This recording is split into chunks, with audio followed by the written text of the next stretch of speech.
정치는 정치인이 하는 것 같지만 사실은 국민이 한다. 이재명 대표의 말인데요. 점점 그것을 우리 국민들이 실천하고 있는 것 같습니다. 대통령도 정치인도 군림하는 자리가 아니라는 것이죠. 결국 국민의 일꾼으로서 국민들이 요구하고 있는 민생 문제, 현안 문제, 그리고 필요한 내용들에 대해서 정치가 적절하게 응답해야 주권자인 국민으로부터 선택받는 것 아닌가 이렇게 생각이 됩니다. 호남의 경우에는 그 주권자의 역할을 가끔씩은 강하게 보여주는 것 같습니다. 우리가 20대 대선에서 호남에서 전패하다시피 하게 되었는데요. 호남은 무조건 민주당이다 이런 모습 보여주지 않았기 때문에 우리 민주당 입장에서는 호남이 든든한 기반이기도 하지만 또 무서운 주인이라는 생각이 듭니다. 우리 대구 경북 지역 그리고 강원도 우리 부울경 전통적으로 보수가 강하기는 하지만 특히 우리 대구 경북 지역은 한 번도 지지하는 정당을 바꿔본 적이 없습니다. 그래서는 이 머슴들이 정치하는 일꾼들이 어쩌면 본인들이 누가 주인인지 모를 수 있다 이렇게 생각이 됩니다. 보수의 가치로 대한민국 위기를 돌파하는데 늘 앞장서왔던 우리 대구 경북 우리 시민과 도민들께서 그동안에 쭉 선택해줬던 우리 보수정당 국민의힘이 그 역할을 제대로 해주셨다면 아니면 그렇지 못했다면 적극적으로 판단하셔야 되지 않을까 이렇게 생각이 됩니다. 우리 민주당은 우리 경북 도민과 우리 대구 시민들의 그 마음을 헤아리고 그 마음을 채워주기 위해서 최선의 노력을 다하겠습니다. 지금 수도권 중심으로 국토의 균형 발전이 이루어지지 않고 있는데요. 네, 우리 경북 지역과 우리 대구 지역에 오랫동안 갖고 있는 여러 가지 민원과 정책, 공약으로서 반드시 실천하는 모습을 가지고 주권자인 우리 대구, 경북 시민들에게 우리 민주당의 지지를 호소하는 바입니다. 지금 대구 경북 통합 신공항이 지금 말씀하신 것처럼 우리 윤 기자님 말처럼 재원 조달이 지금 관건입니다. 지금 신공항 건설비를 홍준표 시장 때 13조 원에 대해서 공자기금을 융자를 통해서 진행한다고 했는데 기재부 말대로 공자기금의 운용 목적에 맞지 않고 그다음에 공항 이전 사업의 기부대 양형 원칙에 위배된다라는 부분으로 지금 굉장히 좀 지연되고 있는데요. 저희는 신산업 유치로 토지개발 사업성을 확보하는 방법으로 좀 전환하면 어떨까 이런 생각이 듭니다. 특히 군공항 부지인 후적지 개발 이것으로 수익을 창출해내서 재원 조달이 보다 현실적으로 될 수 있게끔 하는 방법이 필요하고요. 그러기 위해서는 사업성을 확보해야 될 텐데 사업성을 확보하기 위해서는 많은 사람들이 여기서 살아야 됩니다. 결국 일자리가 관건이라고 생각이 됩니다. 아까 말씀드렸던 신성장 산업 육성과 관련된 첨단 산업 유치로 사업성을 확보하는 것이 큰 도움이 될 거라고 생각이 됩니다. 지난 3년 전 대선 때 대장동 관련된 이슈가 굉장히 많이 나오지 않았습니까? 예. 이 대장동 사업, 많은 분들이 대장동 사업에 이 건에 혹시 개입되지 않았냐 해서 엄청난 검찰의 수사가 있었지만 뭐 이럴다한 진전은 없었고요. 회계사 출신인 제가 봤을 때는 이것이 그 이재명 후보의 창의적이고 실용적인 능력 아닌가 생각이 됩니다. 이재명 후보가 성남시의 공약 중에 하나가 뭐였냐면 구도심에 공원을 만드는 거였습니다. 성남시의 재정으로는 도저히 그 구도심에 사실 공원을 만들 수 있는 재원을 확보할 수가 없었던 것이죠. 그래서 결합개발 방식이라는 걸 만들었는데요. 대장동에 대규모 주거, 아파트 분양 개발을 하되 용도 변경에 통해서 발생하고 있는 그 이익에 대해서 그 이익을 전부 사적인 이익으로 돌아가지 않게끔 개발업자의 이익으로만 돌아가지 않게끔 거기서 나오는 이익의 상당한 부분을 공원을 조성하는 데 했었거든요. 이런 결합개발 방식이라는 창의적인 방법을 통해서 사실 성남시 시민들의 요구사항도 만족시키면서 또 한편으로는 아파트 개발을 통해서 또 주거도 안정적으로 공급할 수 있는 두 가지를 해결하지 않았나 이렇게 생각이 됩니다. 지금까지의 기존의 정치적 방법으로는 대구 경북 통합 신공항의 재월 조달 방법을 해결하기 상당히 어렵지만 이재명과 만약에 이재명 정부가 허용이 된다면 첨단 산업 유치로 사업성을 확보하고 그 확보를 위해서 일자리 유치가 필수적으로 이루어지게 한 다음에 그 재원으로 신공항에 재원을 마련하는 방법을 제시하고자 합니다. 지금 부정선거와 관련된 이 부분에 대해서는 많은 국민들이 잘 이해를 못할 거라고 생각이 됩니다. 외신 언론에 의하면 이 부정선거에 대한 윤석열 대통령의 확신 정도가 너무 지나쳐서 그거를 해소하기 위해서 계엄을 일으켰다라고 말하지 않습니까? 상식적인 우리 국민들의 눈높이에는 전혀 맞지 않는데도 불구하고 부정선거와 관련된 이 영화에 지금 피고 신분으로 참석을 한다는 것 자체가 아직도 정확한 현실 인식을 못하고 계시는 것 아닌가, 국민적 우려가 큽니다. 망상 아닌가 염려하시는 분들도 상당히 있는데요. 외국 언론에서는 유튜브 알고리즘에 의한 친위 쿠데타가 일어났다라고 평가할 정도로 세계의 첫 번째 있는 사례 아닌가 이렇게 이야기를 하고 있습니다. 네, 노태악 선관위원장께서도 지금 우리의 선거관리 시스템상으로는 도저히 부정선거가 일어날 수 없다. 직접 참관인들이 전체 기표를 눈으로 확인하고 분류하고 있는 시스템에서 가능할 수 있겠는가.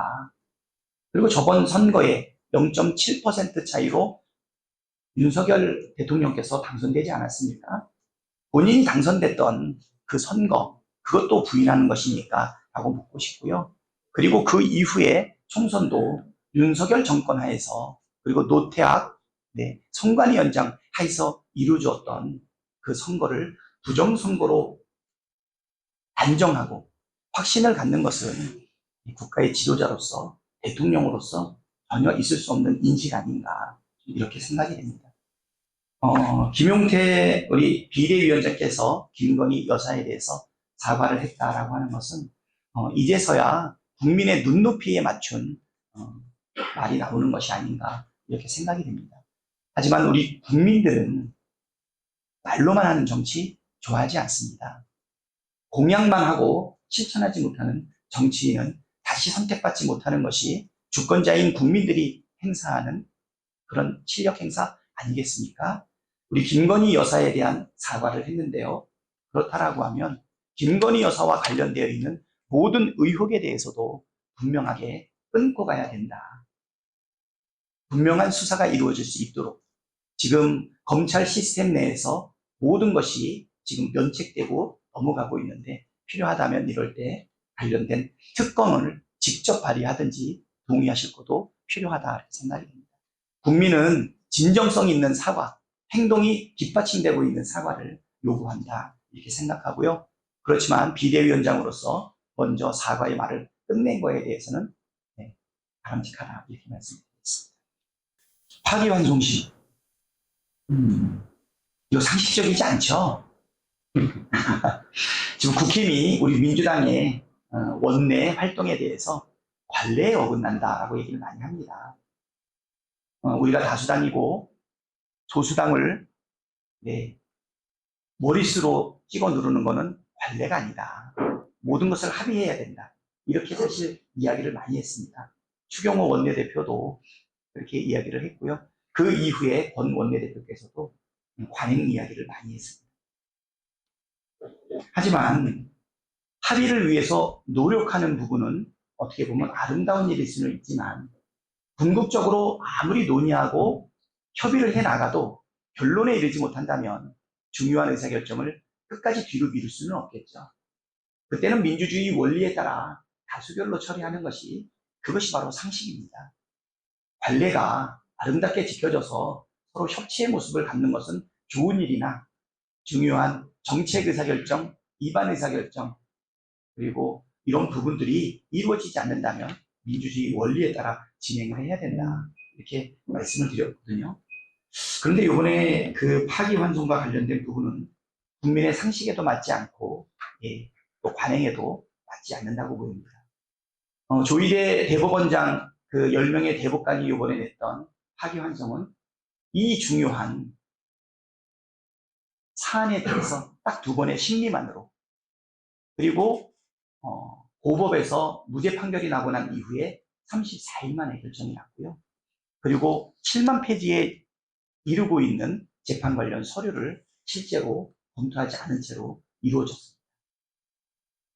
그렇기 때문에 이 부분은 지금 대선이 시작되고 난 이후에 대통령을 뽑는 주권자들의 시간, 국민의 시간인데도 불구하고 대법원장이 적극적으로 개입을 했던 것은, 그것도 전원 합의부로 해서 이거는 재판에 관여된 내용이다, 이런 생각이 들어서 파기환송심은 상식에도 맞지 않고 또 관행에도 맞지 않는, 이것은 사법 쿠데타라고 칭해도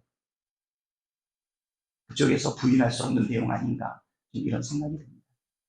2번째, 사법개혁과 관련된 우리 법안이 지금 계류 중에 있습니다. 네. 대법관 30명으로 증액한다, 더 이상으로 증액한다 라고 하는 부분도 지금 올라와 있죠. 그리고 또 우리 헌법재판소법도 지금 바꾸자라고 하는 법안이 올라와 있지 않습니까?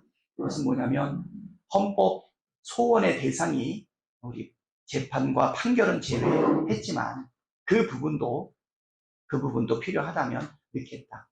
이것은 이제 오랫동안 요구되고 있었던 부분이고, 다른 선진국에 또 관련 사례가 많이 있는 부분이기 때문에 지금 우리가 행정부, 입법부, 그리고 사법부 3권 분립이 온전하게 이루어지고 서로가 견제와 균형을 이루어야 민주주의의 기반이 든든해진다는 것은 누구도 부인하지 않을 것입니다. 행정부의 수반인 대통령과 그다음에 입법부의 일원들인 국회의원은 각각의 헌법기관으로서 국민들의 선택을 받는 선출직 아니겠습니까? 결국 민주주의의 근간이 되고 있는 주권자들의 그 권리가 반영되어 있는 부분인데요. 사법부는 그렇지 않습니다.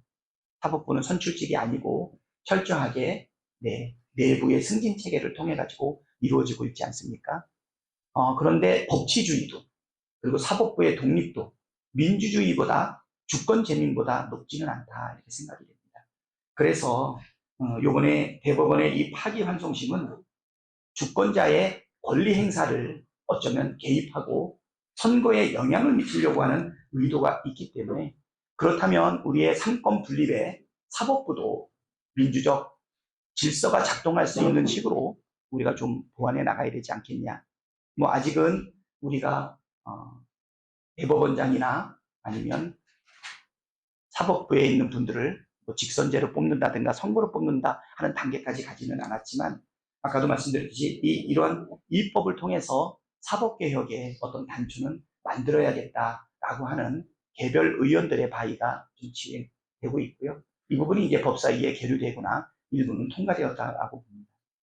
이 부분에 대해서 혹시 방탄이 아니냐라고 얘기하고 있지만, 이거는 견제와 균형의 원리에서 이루어진 것이다 라고 보입니다.